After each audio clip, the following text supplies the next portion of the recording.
Dirtle Magic.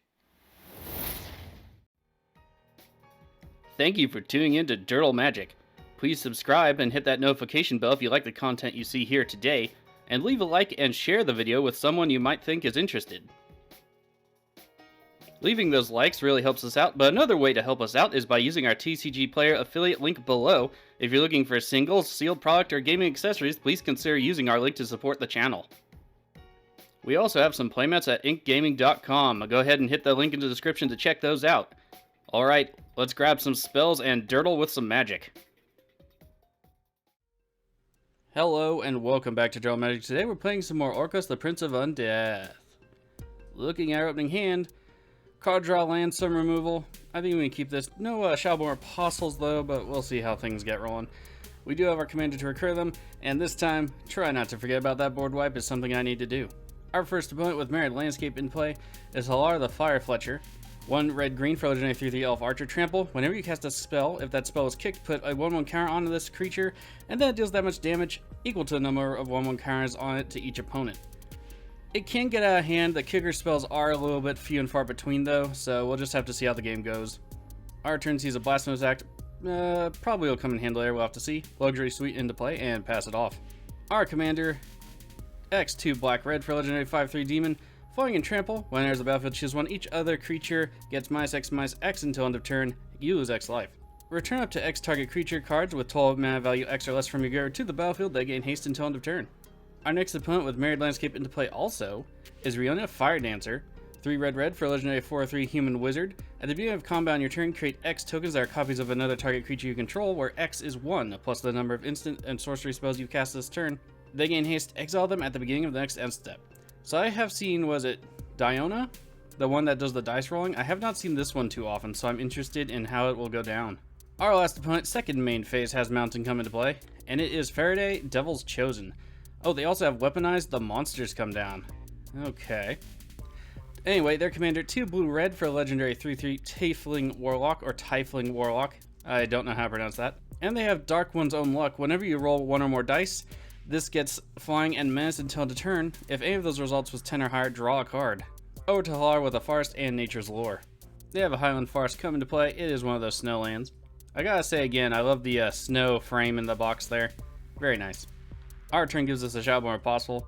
Let's play Sulphurous Springs, sure. It does give colorless and not black right now though. At least not without damaging us anyway. Play the Apostle and go. So we'll pass it off and hope nobody throws down something and attacks us. There's been a lot of times where I put down a Shalborn Apostle and everybody starts freaking out. So we'll have to see how that goes. Looks like this is going to be a slow game to start, so I'm not too worried about it. Rionya's turn sees a Mountain into play. One of those Theron ones. Followed by Mind Stone. Over to Farideh. Or is it Farideh? I don't know, but I like saying its name. Temple of the Dragon Queen. The chosen color is blue. Let's take a look at this real quick. You could reveal a dragon card from your hand. Let's see, otherwise it revealed tapped. Choose a color, add 1 mana of the chosen color. So what did they reveal, if anything? Nothing, so it does enter tapped. Okay, so I mean, there you go. Color fixing land if you need one, better if you have dragons. On the bright side, it's also not Reliquary Tower or Gateway Plaza. You don't have to pay the 1 to keep it into play, so that's also nice. Married Landscape gets the crack from the first player who played one, Hallar. 2 mountains into play for them. Looks like that'll be the turn. Going to roll over to us. Oh, my mistake. A forest into play as well. Now it's our turn. Let's play a swamp. Going to need to get to some of our card draw soon besides the Grim Horror specs. Let's go ahead. I think I want to just kind of risk going Shalborn Apostle here, get done hard specs on the next turn, then maybe read the bones the turn after. You know, unless we draw something.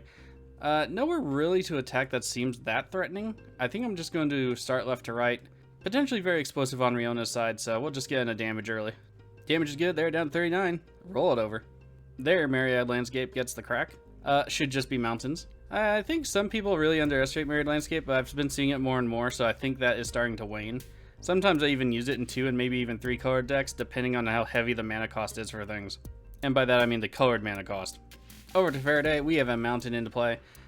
We are the only 2 players not ramping currently, them and us. Nothing else for Farideh on the turn. Over to Hallar. So usually Hullar is like a ramp play, get down Hullar, play a bunch of kick spells, sometimes get some counters on it through other means. Speaking of which, Hallar, the Fire Fletcher, coming down for that player. It can be an effective deck. I think it's just really hamstrung by the eggs and basket approach and the lack of good kicker spells overall in the colors. Like, there are some good ones, but there's just not a lot of good ones. It's Steve. To our turn, we get Erebos, God of the Dead.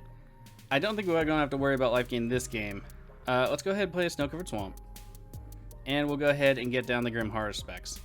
That way, if any of our guys end up dying, at least we get something to refill our hand. I really love Grim Horror specs. I just like that card. I did add Species Specialist to the deck since we're largely only 2 different kinds of critters here, so that's in the deck. 1 each into Farideh and Rionya. We'll have attacked into Hullar, but don't have the opportunity anymore. Damage is good. We're only down to 37. Did we pretty sure we attacked into Farideh. Maybe we accidentally attacked into Rionya. My mistake. To Rionya's turn. I hope they don't take that as like a, we're really gunning for him kind of thing with our 1/1s. It's Rionya the Fire Dancer. They tap down the rest of their mana over to Farideh. We have Lightning Crafter coming down. Champion a Goblin or Shaman.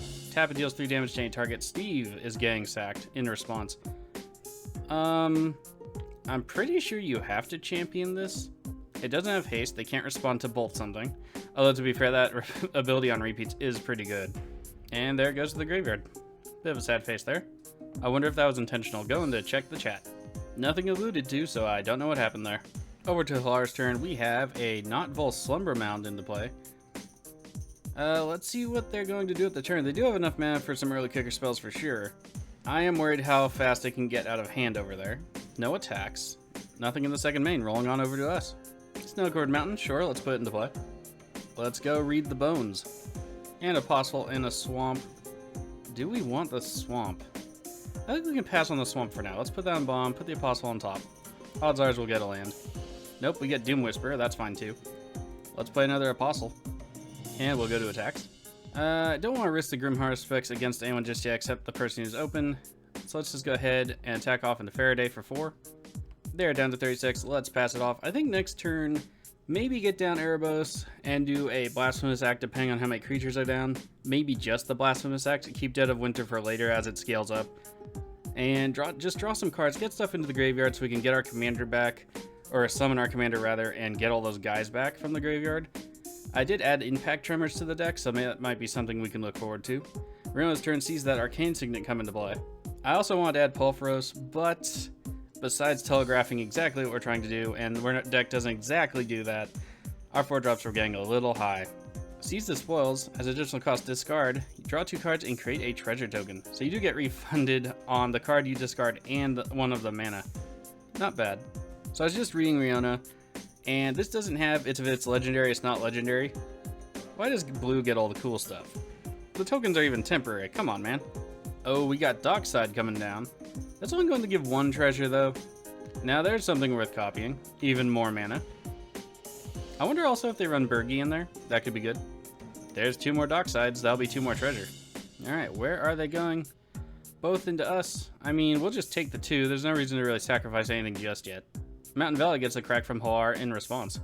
Actually, let's go ahead and block. I think we're going to... Well, I mean, it's not worth it because they go away anyway. Let's just block with 1. I want to see what we draw. We are going to recur them anyway, generally. Apostle goes down, we get a card. Yeah, it's a Childborn Apostle. Yeah, well, that's how the deck's supposed to work. Okay, let's see if they do anything in the second main. Nope, straight to the end step. All the other Docksides get exiled. And they still have 1 to copy, so... killing that with Blasphemous Act will be beneficial. Faraday's turn sees Dwarven Mine come into play. They create a Dwarf if it comes into play untapped, and they do have plenty of mountains to do so. Trader's Greed, they're stealing Rionya for the turn. Oh, another card that also refunds on mana. Yeah, there's been a lot of that in red recently. They're all like, I don't know, not rituals, but they're like payback rituals. I rather like that. It gives red a little bit extra oomph, but I think it's also a trap if you use too many because then you run out of gas even faster depending. So at least there's no more mana burn unless you're playing against Yurlok. That's always a plus. Now, if they have the 2 mana, will they sacrifice the commander? Because they can't just go to attack with it. The mana dissipates. They do in fact sacrifice it. Where is the damage going? I have no idea where it went. It didn't tell me. Our Grim Heartspec survives though. Checking life totals. Nothing is really amiss. Okay, I did read the log. It says it had no legal targets. I'm not certain how that was, but this might be a bugged card, so if you're using it on Magic Online, just be aware you might not be getting to use it. End of turn, we have a kick spell. It's Inscription of Abundance from Hullar. So what does this do? It is going to fight our Grimhar specs, of course. That's a sad face. Alright, so choose one. If it's kick, choose a number instead. 2 counters on Hallar, I'm imagining. And fight. And target player gains X life. Yeah, that could be good. They gain 6 life up to 46. Grimhar specs dies, unfortunate for us. Well, I guess at this point, get down Erebos. Just stave off any green life gain, I suppose. And try to Blasphemous Act after a Shadowborn Apostle. We would need one more land, though, ironically enough. Comet Storm of Hallar. X is 5, kick 2 times, we'll all be taking 5. That's a sad face, then we'll be taking extra damage from Hallar himself. We're down to 32 off the Hallar trigger, and down to 27 off the Comet Storm. Hallar on the attack, it's off into Rionya, and it does have trample, so they do not block the damage, down to 20, up to 7 commander. To our turn, we get Command Beacon as a land. Unfortunately, there are not enough things to lower the cost on Blasphemous Act too well, but we do desperately need to get rid of Hallar for a while, so let's go to attacks. Attack into Hallar, and then we'll go ahead and attempt a Blasphemous Act. Hallar's down, probably back to the command zone, but at least it's away for now. And we'll play Shadowborn Apostle and pass it off. To Rionya's turn. Let's see if they... Yep, they resummon their commander. Seems like a very eggs and basket kind of deck. Over to Farideh. I don't think they've cast anything blue yet. You know, they could cast their commander, I suppose. But nothing much has come out of Farideh. We'll have to keep an eye on that. Hallar is on the back foot for now, but I mean, the deck is half green, so probably not for long. Contact other plane. There's roll a d20. Let's see, 1 through 9 draw 2 cards, 10 through 19 scry 2, then draw 2 cards, 20 scry 3, then draw 3 cards. I do not know which one resolved. Over to Hallar's turn, we see Evolving Wilds into play, it gets the crack. That's a forest into play tapped. 3 cards in hand after the draw and the land play. Hallar will cost 5 now. Guardian Project, there's some card draw. Unfortunately, we cannot get rid of that, and neither can any of our opponents besides Hallar, most likely. We would either need Feed the Swarm, Chaos Warp, or a combination of Artifact Destruction and Liquid Metal Torque. To our turn, we get Chaos Warp. Yeah, well, there we go. Unfortunately, we don't have another land, so that would be the only thing we can really do this turn besides Dead of Winter, and Dead of Winter would only kill our Apostle. We'll go to combat, swing into Hallar, hope nobody swings at us in the meantime, and use Chaos Warp at the end of Farideh's turn to get rid of the Guardian Project. That way, it should be a clear board to attack Hallar with. Damage is good. Hallar down to 43. Pass it off. To Rionya's turn. They have a lot of mana, 4 treasure, 7 lands, and 2 mana rocks. So, what will they do at the turn? I mean, potentially, there could be something massive, as long as they cast a good creature and a couple of instants and sorceries. Faithless Looting. Yeah, that's a pretty good option right now. They discard Underworld Breach and a Braid. Actually, just took a Braid out for Impact Tremors. Faithless Looting with Flashback. They're looking for something else. Mountain and Battle Hymn to the graveyard. Phoretic Ritual adds red, red, red. Renegade Tactics. Target creature can't block. That's fine. They do get to draw a card, though. Okay, looks like the bomb's coming now. It's Yatrava Hellkite. Ooh. Oh, that's going to be a lot of death, and we do... Dead of Winter will not be able to handle that. This is super bad. Okay, so do we Chaos Warp the Dragon? It's so hard because that would be left with a permanent board state of dragons. Ah, man, I hate these kind of decisions. But yeah, we're going to Chaos Warp the Dragon. That way they can't have a board state of dragons left over after the fact, because we just can't deal with it. We have no way to tutor out a board wipe. They get Runaway Steamkin on the Chaos Warp. Their commander whiffs. I imagine they'll attack us anyway, but we'll see how things go. Yep, they're off into us. We'll take 3 commander damage from them and go down to 24. There it is, damage is good. Over to Farideh, 7 cards in hand after the draw. Hey, a regular island into play for them. Maelstrom Muse. Okay. To Hallar's turn. Unfortunately, we could not get rid of that Guardian project. I think we made the right call still, though. Hallar Flyer Fetcher coming down for that player. You Trava Hellkite multiplied times 4, and them each triggering for a dragon attacking. Yeah, that's no bueno. Guardian project will trigger for the first time this game. Tajiru Paragon coming down. It's kicked. We take a damage down to 23. If we get one more snow-covered land next turn, Dead of Winter's still pretty good. Hopefully we do and get rid of all the 4 toughness creatures. Really need to keep the stuff down at this point. They get to look at the top 6 cards of their library. Let's see what creature they might get. Goblin Bushwhacker looks like the only one. To our turn, Snow-Covered Mountain. Thank you, Gaming Gods. Okay, let's get down Erebos. And then we'll go ahead and play the Dead of Winter. Barring some counter magic, I think this will be enough to kill things. And there everything goes. Let's pass it off and hope for the best. Rionya's turn sees the return of their commander. She now costs 9.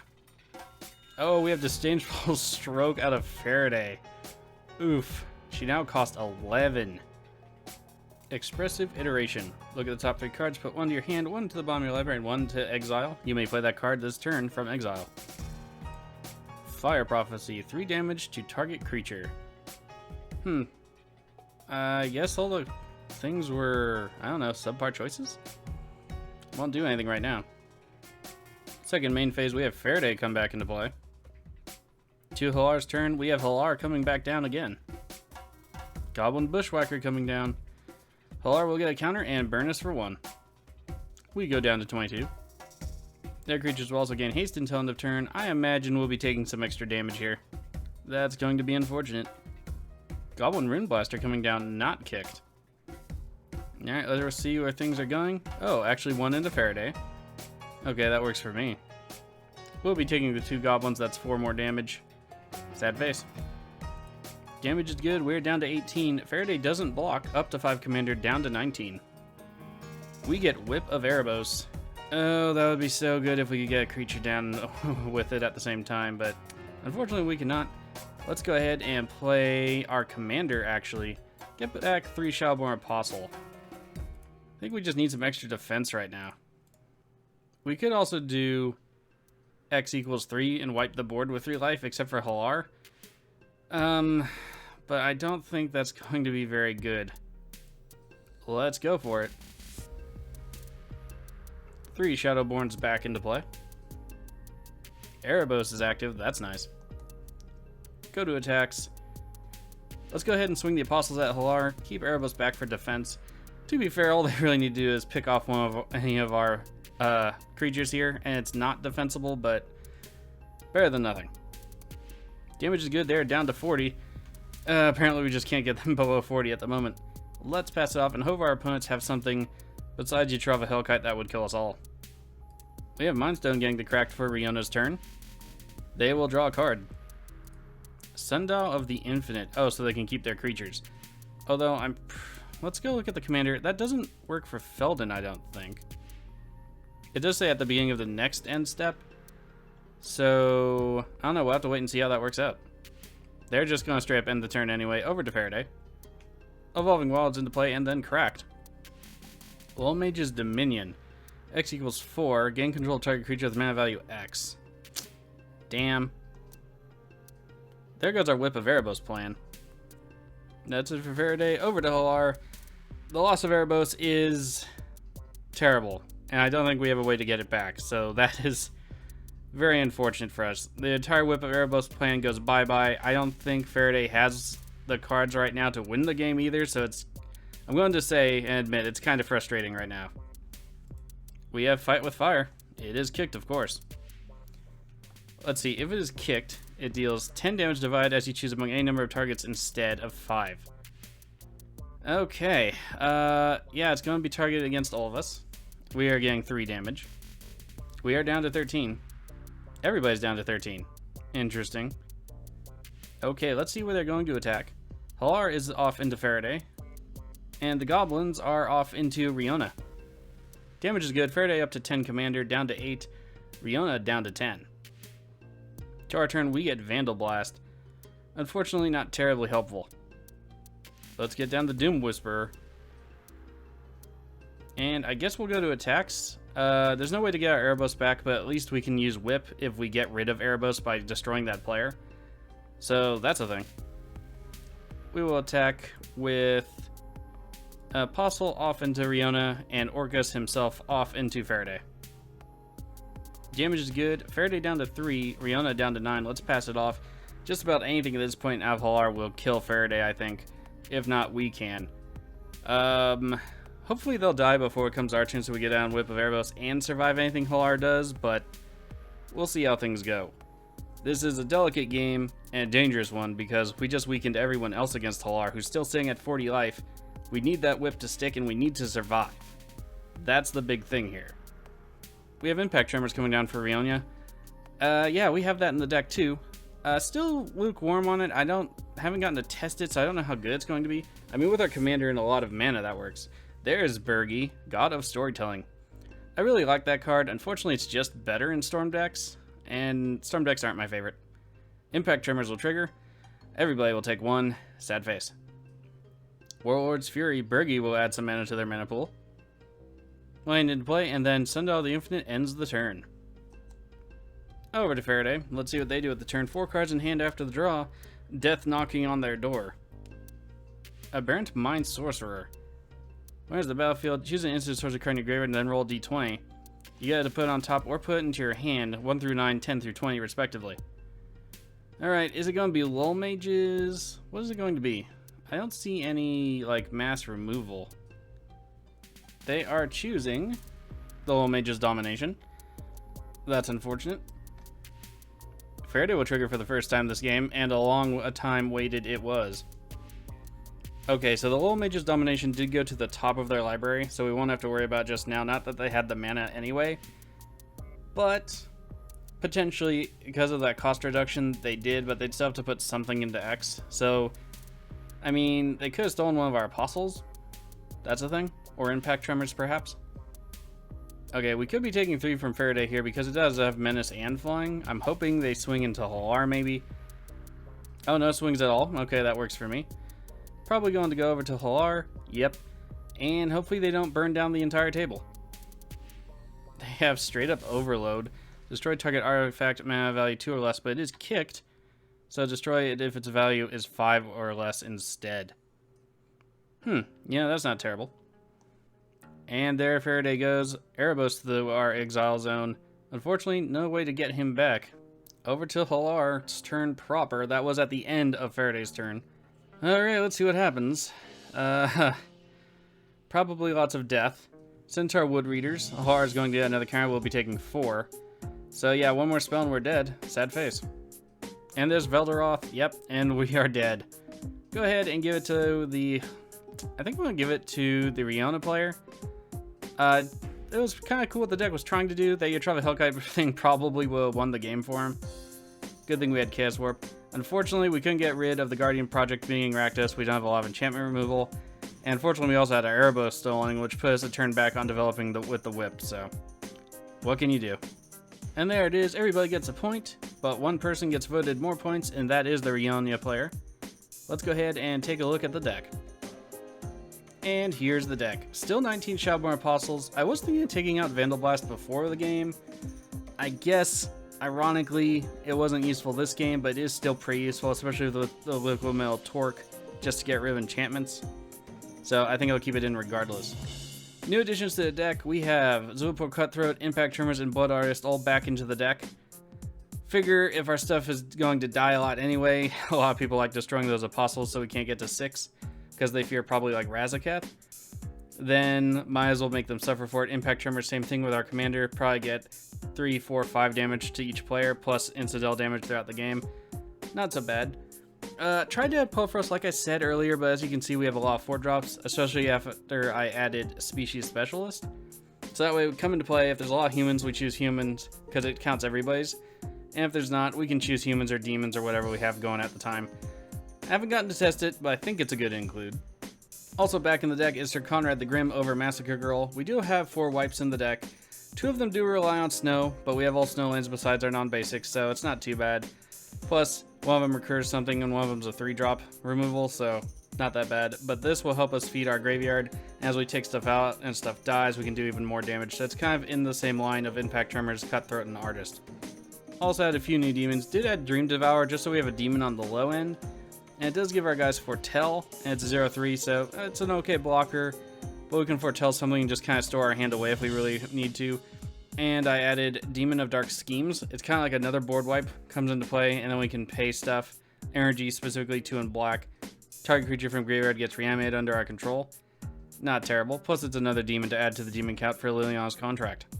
One other card I wanted to mention and haven't gotten to test yet is Bloodspeaker. It is a 4-drop. I thought it was a 3-drop. I may be getting it confused with something else. But it says basically, at the beginning of our upkeep, we can sacrifice it. If we do, tutor a demon card to our hand. And then whenever a demon enters the battlefield, we get it back to our hand. The Bloodspeaker, that is. Testing it out, it may be a bit too slow, and I do want to remove a 4-drop or 2, so it might not make it into any further designs for the deck. Anyway, that is the deck. You can find a link to the deck list in the description below if you want to check it out for yourself. And if you want to buy any cards you saw in this video in paper, sealed product, or gaming accessories, please consider using that TCG Player affiliate link in the description below. It helps out the channel and doesn't cost you anything extra. Okay, on to another Forgotten Realms commander. I think this will be the last one before the release of the next set, which I believe is, what, Innistrad in September, if I'm not mistaken. And hopefully we'll get to, frankly, something that's a little bit more interesting. In my opinion, Forgotten Realms was a little bit tame. I know it's supposed to be a core set and whatever. It had some interesting ideas. I don't think they really got fleshed out, especially in like green-white. Seemed really meh. But we'll see how things go.